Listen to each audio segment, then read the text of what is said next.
Hello Capricorn, welcome to Guruma Hindi tarot. और ये reading है 2025 की लव रीडिंग। सो ये रीडिंग एक्सक्लूसिवली लव की ही है। इसमें कोई और टॉपिक जैसे कि करियर और फाइनेंसेस इंक्लूडेड नहीं होगा। वैसे करना मुझे उस पर भी था, बट वीडियो काफ़ी लंबा हो जाएगा और फिलहाल इतना मेरे पास वक्त नहीं है, तो मैं उसे अलग से बाद में अपलोड करूँगी। तो तब तक के लिए चलते हैं आगे और देखते हैं कि आपकी लव लाइफ में क्या होने वाला है 2025 में। So, messages for Capricorn.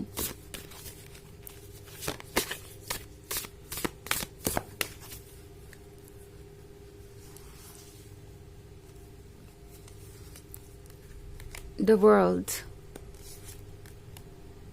Age of Fire. The Fool. Five of Water. Four of Water.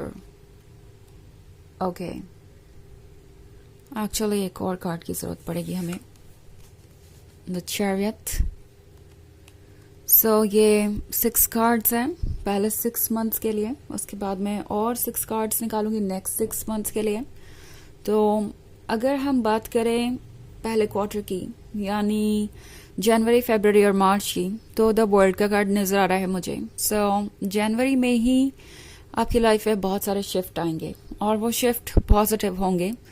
In fact अगर आप किसी के कन्फेशन का वेट कर रहे थे, लाइक कोई आप में बहुत इंटरेस्टेड है, ये आपको साफ नजर आ रहा है, पर कुछ कहता नहीं, कोई इनिशिएटिव नहीं लेता, तो जनवरी में ऐसा हो सकता है कि ये पर्सन खुल के अपनी फीलिंग्स आपके सामने रखे और द फूल के साथ ये हर बाधा को पीछे छोड़कर आगे बढ़ जाएंगे एंड आपको वो कमिटमेंट देंगे जिसका आपको इंतजार है। ओके, द फूल फरवरी की एनर्जी को दर्शा रहा है, तो डेफिनेटली ये पर्सन बहुत खुलकर अपनी फीलिंग्स को जाहिर करने वाला है और इस बारे में वो जरा सा भी हेजिटेट नहीं करेंगे।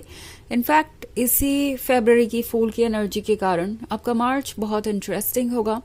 एस ऑफ फायर के साथ आपको लगेगा कि आप बस वहां पहुंच ही गए हैं जहां आपको होना चाहिए। आपका इतना लॉन्ग टर्म कमिटमेंट एक तरीके से रिकॉग्नाइज कर लिया गया है, या जो जर्नी अभी तक आपने की है उसमें जितने भी एफर्ट्स किए हैं उसका रिवॉर्ड मिलने का वक्त आ गया है। सो इट्स लाइक आप जो कुछ भी मैनिफेस्ट करना चाहते थे या जो भी सोच रहे थे अपने लिए, चाहे आप रिलेशनशिप में हो या सिंगल हो, वो सारी चीजें पहले ही क्वार्टर में आपको मैनिफेस्ट होती हुई दिखाई देंगी।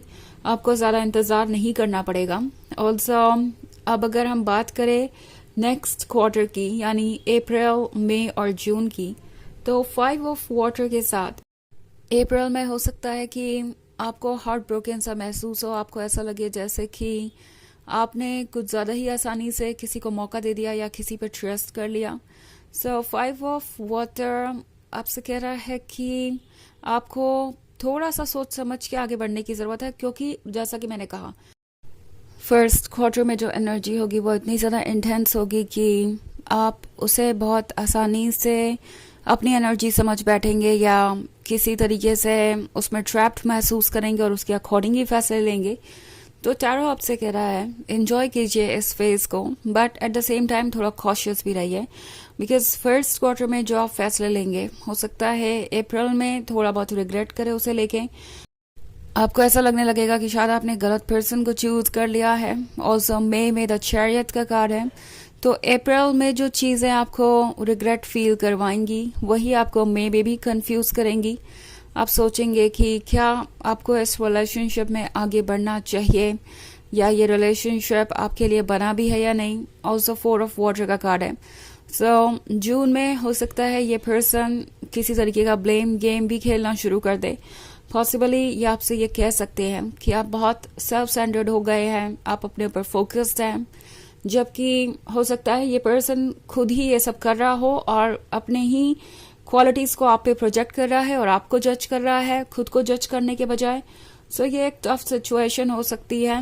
आप किसी पे भी ट्रस्ट करें तो सोच समझ के करें। ओके, बिकॉज फर्स्ट क्वार्टर में जो रिलेशनशिप आपको मिलेंगे वो इंटरेस्टिंग तो होंगे, बट उसका कितना ज्यादा लॉन्ग टर्म फायदा है आपको और कितना अच्छा वो आपके लिए हो सकता है, इसके लिए आपको कुछ वेट करना पड़ सकता है। एटलीस्ट फर्स्ट हाफ में अगर आप किसी रिलेशनशिप में आते हैं तो टैरो आपको कह रहा है कि कोई बहुत ज्यादा इम्पॉर्टेंट डिसीजन आपको लेने की जरूरत नहीं है, वेट कीजिए और चीजों को एंजॉय कीजिए। डेफिनेटली ऐसा नहीं है कि आपको लव को एंजॉय नहीं करना चाहिए। एट द सेम टाइम अगर आप मैरिड हो जाते हैं, क्योंकि एस ऑफ फायर का कार्ड है, तो कुछ लोगों के लिए ऐसा भी हो सकता है कि द वर्ल्ड है जनवरी में, तो मे बी आपका पर्सन आपको कमिटमेंट दे, प्रपोजल आपको किसी से मिले, इवन इफ आप नए रिलेशनशिप में है तो, या इवन इफ आप सिंगल है तो भी हो सकता है कि कोई नया प्रपोजल आपको मिले। एंड ये पर्सन द फूल के साथ अपनी फीलिंग्स को जाहिर करने में हिचकिचाएगा नहीं। मे बी वो आपसे कल ही परसों मिले होंगे या थोड़ी देर पहले ही मिले होंगे, एंड ये पर्सन आपसे पूछेगा कि क्या आप उनसे शादी कर सकते हैं, and it would be like okay, ये तो कुछ ज्यादा ही तेजी से आगे बढ़ रहे हैं या कुछ ज्यादा ही ओवरवेलमिंग एनर्जी है, बट कहीं ना कहीं ये पर्सन भी बहुत अट्रैक्टिव होगा। और अगर आपको ये चीजें ओवरवेलमिंग लगी भी तो भी आप सोचेंगे कि चलो बाउंड्रीज ड्रॉ की जा सकती है, इस पर्सन को बताया जा सकता है कि आप इन सब चीजों के साथ कंफर्टेबल नहीं है या इसके लिए इमीडिएटली प्रिपेयर्ड नहीं है। तो एस ऑफ फायर के साथ बहुत सारे लोगों के लिए ऐसी सिचुएशन हो सकती है कि जनवरी में आपको कमिटमेंट मिले और मार्च में आप इस पर्सन के साथ मैरिड हो। बहुत जल्दी चीजें बदलेंगी, बट टैरो आपसे कह रहा है कि जब आप इसके लिए फुली प्रिपेयर्ड हो तभी आगे बढ़िए, क्योंकि हो सकता है बाद में चीजें आपको कुछ अलग नजर आए उससे जो कि आपको शुरुआत में नजर आ रही थी। तो वैसे ये एक जनरल रीडिंग है, ये सबसे रेजोनेट नहीं करेगी, एनर्जी रिवर्स हो सकती है अगर आप क्रॉस वॉचर हैं। इसके अलावा अगर आप पिछले वीक की रीडिंग देखना चाहें तो उसका लिंक आपको डिस्क्रिप्शन बॉक्स में मिल जाएगा हमेशा की तरह। तो चलिए आगे बढ़ते हैं और देखते हैं और क्या मैसेजेस है आपके लिए। Messages for Capricorn, eight of earth, Temperance, the Magician,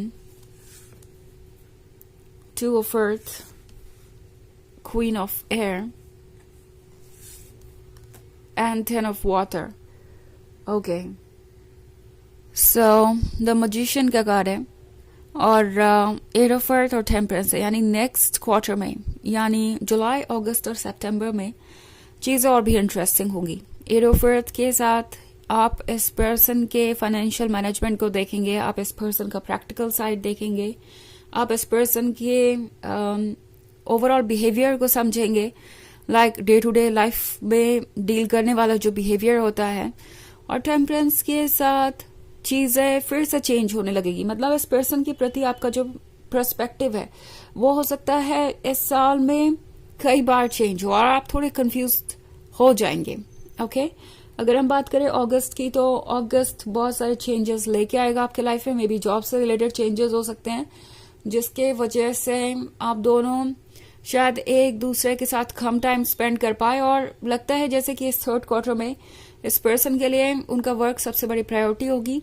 the magician के साथ टैरो आपसे कह रहा है कि सितंबर के मंथ में आप काफी रोमांटिक होंगे। जो दूरी आपके बीच जुलाई और अगस्त में आएगी उसके कारण आप सितंबर में और ज्यादा क्लोज आएंगे। एंड अक्टूबर, नवंबर और दिसंबर की बात करूं, यानी लास्ट क्वार्टर की बात करूं, तो जिन लोगों की शादी मार्च में नहीं होगी, शायद उन लोगों को मौका मिले फिर से अक्टूबर में, क्योंकि 10 ऑफ वाटर है। सो बहुत सारे लोगों के लिए अक्टूबर का भी मंथ होगा मैरिज का, कमिटमेंट का और एक नई लाइफ स्टार्ट करने का। 2 ऑफ अर्थ है, तो डेफिनेटली नवंबर में आप चीजों को बैलेंस करेंगे। जो भी नया नया कनेक्शन होगा आपका वो फ्लरिश करेगा, आप खुश रहेंगे। ओके सो अक्टूबर में जो भी रिलेशनशिप आपके बनेंगे वो इंटरेस्टिंग होंगे। दिसंबर में फिर से क्वीन ऑफ एयर है, तो कुछ चीजों को लेके डिसएग्रीमेंट हो सकता है, बट ये पर्सन ये समझ जाएगा कि आप कितने ज्यादा लॉयल हैं, कितने डेडिकेटेड है। सो फाइनली एक ट्रस्ट बिल्ड हो चुका होगा दिसंबर तक, और एक स्ट्रॉन्ग रिलेशनशिप में यहाँ देख रही हूँ। सो चलिए देखते हैं आपके लिए ऑरेकल मैसेज क्या है।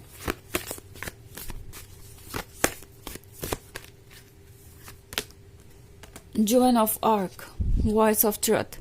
Stand strong, focus on your purpose, release the fear of persecution and speak your truth. तो ये कार्ड आपसे कह रहा है कि स्ट्रांग बने रहिए, ओके अपने पर्पस पे फोकस कीजिए और किसी भी तरीके के प्रोसिक्यूशन के फियर को मन से निकाल दीजिए। जो आपको सही लगे वो कहिए। आपको बस जेन्युइन रहना है इस साल, और आपको ये पता चल जाएगा कि कौन सा पर्सन आपके लिए सुटेबल है या नहीं। कोई भी फीलिंग होल्ड बैक मत कीजिए जब बात आती है किसी भी रिलेशनशिप को सीरियसली लेने की। तो ये है रीडिंग इस साल की, यानी 2025 की। आई होप आपको अच्छी लगी होगी। Thanks for watching. Till next video, bye.